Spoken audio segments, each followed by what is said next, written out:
Senator from Maryland. Thank you, Mr. President. Yesterday, many of us in the Senate had the opportunity to meet with the Ukrainian Ambassador to the United States.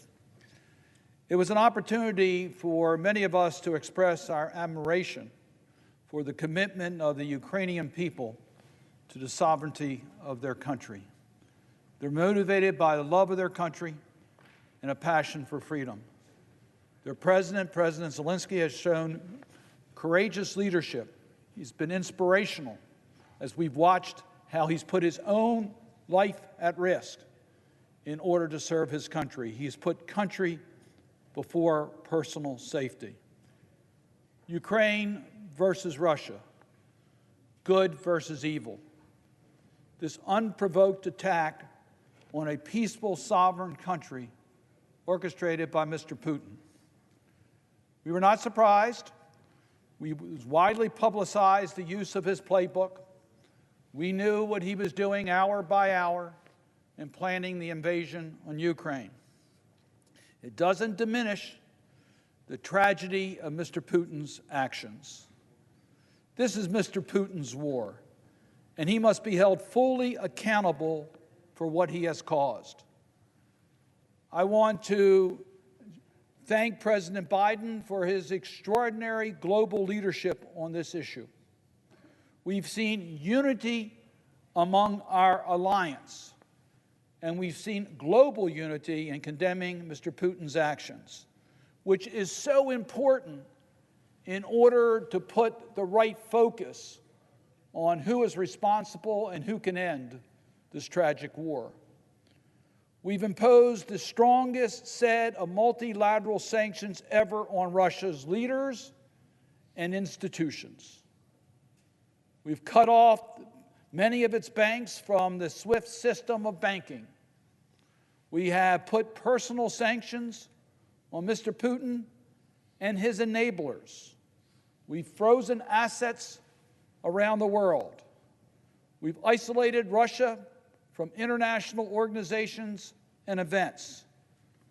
We have restricted airspace to Russian aircraft. All that's been done not just by the United States, but in conjunction with our allies around the world. And it's having a major impact on Russia. We've seen unity in NATO. I think Mr. Putin thought that his campaign in Ukraine would weaken the NATO alliance. It's done just the opposite. It has strengthened the NATO alliance. We have sent NATO troops to the countries that border Russia that are members of NATO to make it clear that we understand our collective obligation under Article 5 of the NATO Treaty. An attack on one is an attack on all, and will come to each other's mutual defense. And we've seen many countries that have been reluctant to get involved in war-type activities change their position because they realize how clear it is what Russia is doing violates every international commitment and jeopardizes not just the integrity of Ukraine, the integrity of Europe, the integrity of sovereign states around the world. So let me just point out one of our NATO partners, Germany. Germany canceled, put on hold Nord Stream 2. We know that Mr. Putin has used energy as a weapon. He's weaponized the source of energy he has in his country. He's done that several times. Nord Stream 2 would give him additional wealth in energy, stopped by Germany. But Germany's gone further than that. For the first time now, they are going to be supplying lethal weapons to Ukraine, recognizing that all of us have a responsibility to help Ukraine in its hour of need. And yes, Germany has now made a commitment that we've asked all NATO nations to do, devote 2% of their economy to our mutual defense. And Germany's now stepping up to meet that 2% commitment. That's what we're seeing from NATO partners. Turkey is going to block the use of warships from being able to use its waters in order to get engaged in the conflict that is Russian warships. We've seen non-NATO countries step up to the plate. We are very pleased with the global response, Finland's response, Switzerland's response. Mr. President, this is unprecedented that we have this type of global unity saying to Mr. Putin, stop this invasion, an unprovoked attack on a peaceful nation. Stop it. Now, the consequences of our action have had major impact on the Russian economy. Their interest rates have gone up dramatically. The value of their currency, the ruble, has fallen dramatically. Their economy is suffering dramatically. And when the Russian people want to know who to blame as a result of their economy going into the tank, one person, the person who caused this war, Mr. Putin. The Ukrainians are defending their country and have disrupted Putin's military expectations. These are really people motivated by the right reason to defend their country. And they've been able to do amazing things in stopping the Russian advancements. That's because of their will, determination, and bravery of the Ukrainian people. But, Mr. President, they need our help. They need the help of our allies in supplying the necessary military equipment in order to defend themselves. We know how many Russian tanks are out there. We know how many Russian aircraft are out there. They need anti-tank, anti-aircraft weapons. They need ammunitions. They need a lot in order to defend themselves. And we and our allies need to step up to make sure they have what they need. They also, by the way, need humanitarian aid. We know that there's already over several 100,000 refugees that have escaped the violence in Ukraine and to neighboring countries. It's estimated that number could grow into the millions. We need to work with the international community in regards to the humanitarian needs of the refugees. But we also have to realize that Ukraine's supply chain has been totally disrupted. We need to provide humanitarian aid within Ukraine, get it to the border, and work with the Ukrainian officials so it can get inside the country. That's our responsibility in order to help in this hour of need. But we need to do even more than that. There's additional steps that we can take. We need to continue to ratchet up the sanctions that are being imposed against Mr. Putin and Russia.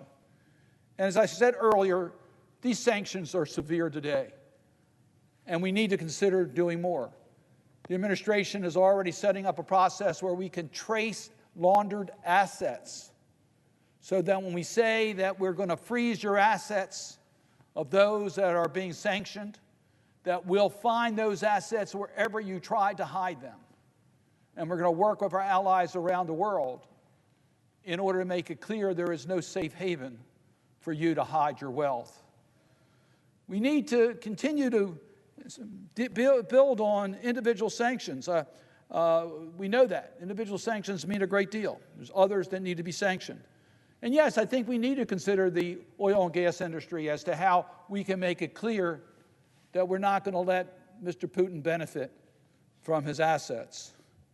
Trading policies need to be reevaluated. A country that invades another country without any provocation whatsoever should not be entitled to normal trade relations with the United States. And we should be looking at how we can enforce those types of changes. And yes, there needs to be personal accountability. It has now become quite obvious that Mr. Putin has had no regard whatsoever for civilian casualties. In fact, there have been reports that he may have targeted civilians in his effort to gain control of Ukraine. We need to make it clear that we will pursue, if the facts are there, potential war crimes. No one should escape accountability. We should hold those who are responsible for these tragedies accountable for it.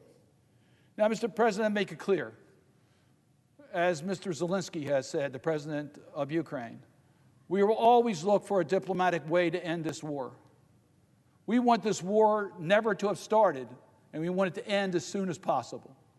And we'll look for any way we can for a diplomatic end to this war, preserving the sovereignty of Ukraine.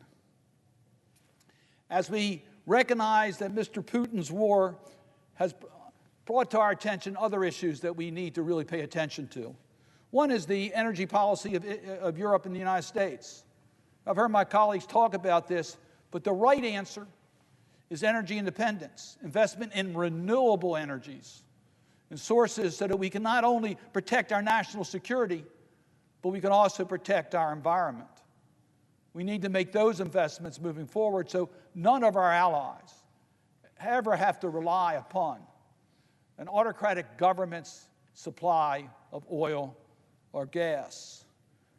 And I want to underscore the importance that was brought to our attention yesterday. There was a parliamentarian from Ukraine that was there and said, thank you so much for the Magnitsky sanctions that you've imposed on individuals, because that really hurts. Well, we're proud because it was this body that initiated the Magnitsky sanctions. But let me remind my colleagues that our law expires at the end of this year. Now is the time to expand and extend the global Magnitsky law. We need to protect our supply chains. We saw that during the coronavirus, but we also recognize with supplies in autocratic countries, we need to shore up our own supplies and make it in America. We have legislation that's passed the House and Senate. Let's get that bill to the finish line. That would be so important for our national security. Our immediate priority, let us all stand with the people of Ukraine in their struggle for freedom. They have not only our admiration, they have our support. We want to do what we can, and we stand with the people of Ukraine. I yield the floor.